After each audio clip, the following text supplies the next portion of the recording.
least ya, at least gue selalu ngerjain tugas. At least gue nggak ngenges. At least gue nggak pernah nangis di kelas sesegukan. At least gue nggak pernah nangis sampai umbulan. At least gue nggak egois. At least gue nggak emosian. At least gue introvert. At least gue lemah lembut. At least gue nggak ngenges. Tuh, ngenges kira sih ngenges tuh. At least gue nggak pernah ngajak ke kantin tapi ujung-ujungnya nggak jajan. Iya emang. At least gue nggak pernah ketemuan sama cowok. Emang kita nggak tahu. Ya hapus gak? Makanya ayo gang. At least gue nggak pernah disamperin sama cowoknya ke rumah buat ngasih jajanan, cemilan ini itu.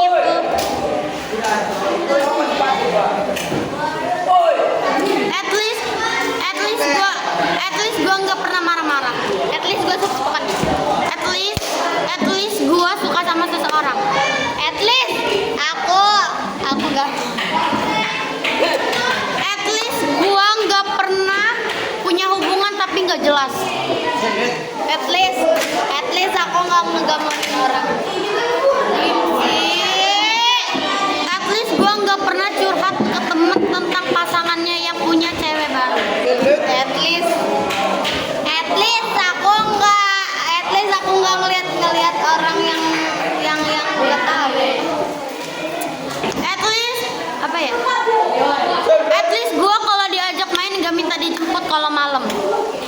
Aja. At least gue kalau siap-siap berangkat sekolah nggak lama. At least gue nggak malu-malu. At least gue kalau sekolah nggak cacicu dulu. Iya dandan dulu apa dulu pakai sepatu, ngikat sepatu dong gitu.